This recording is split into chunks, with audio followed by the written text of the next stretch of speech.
Papunta nga kami ng unit ng kapatid ko ngayon. So inaantay-antay ko lang si Geraldine kasi nga isasama ko si Talia. Pag alis nga namin ng shop, medyo busy na din.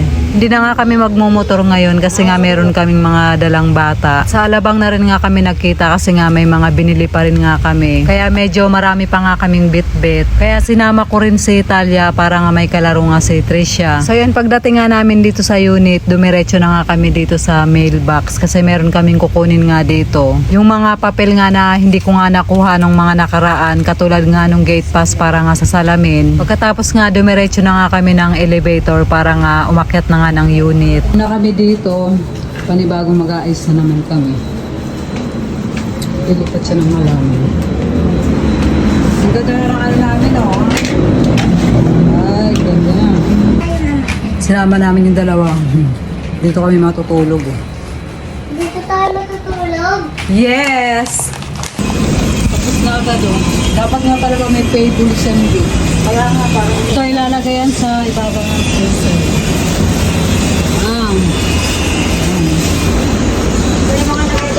Madami-dami pa din nga yung mga gagawin nga namin dito sa unit. Yung mga in-order ko nga na shampoo, body wash, at saka yung conditioner. Kararating lang din nga nito, kaya ngayon lang din namin nadala nga dito. Nirefill ko na rin nga siya sa mga lagayan. Isa nga to sa mga inclusion nga namin sa bathroom. Isang supplier na rin nga yung kinuhanan ko nga nito para nga mas makamura nga ako sa shipping. Ito din kasi yung may pinakamaraming ang nabenta na, kaya mas pinili ko nga to. Kaya bango talaga, parang yung mga shampoo sa hotel.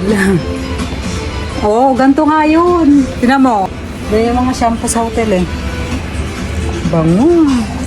Sasalin ako. Ayan ang kabayo.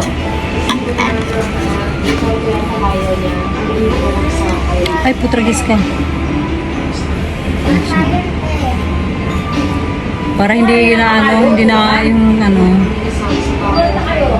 Bukod sa sila, tumalbog sa bahay at nilibiro niya. Kasama si Toto. bango niya. Mag-hotel ka, ganito yung amoy. Sayang, wala ka. Kayo din mga sabi ng namin masasabi. So ito, stock na namin to para pag naubos, Pupunta tayo sa Disney. hindi na pabili-bili, diba? So ito namang isa, body wash. Lavender oil naman yung pinili ko dito. Alam ko, turuan mo ako ng mama, tapos tuturuan kita ng drawing. Kaya ko, Pepe, ah! Hindi natin. Excited ako. Bakla ka ba? Ang bango. Hala, parang ganto talaga yung mga ginagamit sa hotel.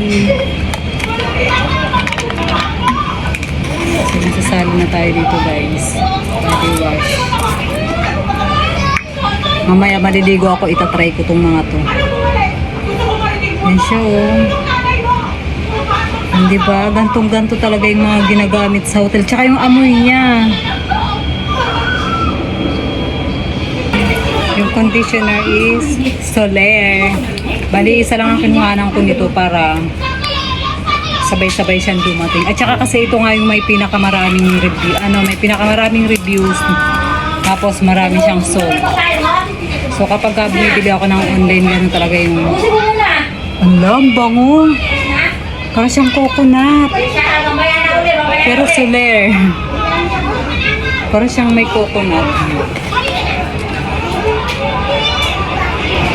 Bango.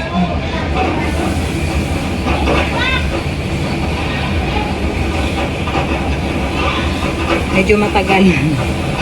Kasi conditioner nga, diba? Ay. Bakit ganon? Malit ba yung butas?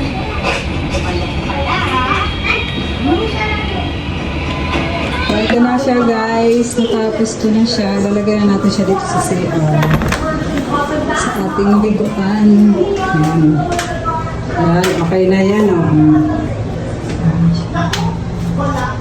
Bumili din nga kami ng tables and chair para nga dun sa balcony. And dito ko na nga siya pina-address kasi nga ayaw na nga namin magbuhat ng mga ganito nga kalalaki tapos magmumotor pa. So ito meron din nga tong gate pass kasi nga kapag medyo malaki talagang kailangan magawan nga at nakapagpagawa naman kami ng mas maaga. Yung table nga nito medyo maliit nga lang. Hindi siya nag-match sa expectation ko kasi nga akala ko malaki nga siya. After nga namin siyang ma-assemble, mga 6:30 naman ng gabi lumabas nga kami kasi bibili nga kami ng ulam. So yun nga, balak nga naming magluto kaya dumiretso na nga kami dito sa may SM. Syempre nilakad na lang namin kasi nga walking distance nga lang nga to papunta nga ng MOA. Kung mabilis ka nga maglakad, kayang-kaya siya ng 5 minutes pero kung gusto mo magpa-chill-chill lang ng paglalakad, 7 minutes lang din nasa MOA ka na nga. Sabi ko nga sa kapatid ko mag-adobong manok na nga lang nga kami kasi nga meron na kaming mga condiments dun sa kusina. Kasama nga yun sa inclusion nga namin. O diba, bumili ka lang ng manok or baboy, pwede ka nang makapagluto nga ng adobo. Si Elena na nga yung nagluto nga nitong adobo nga na to. Isang buong manok na nga yung binili nga namin para nga abutin pa nga to ng kinabukasan. Ayun na guys, hanggang dito na lang po yung ating video for today. Maraming salamat po sa inyong panonood. Mag-iingat po kayo palagi. God bless and babush. Kumain ka na.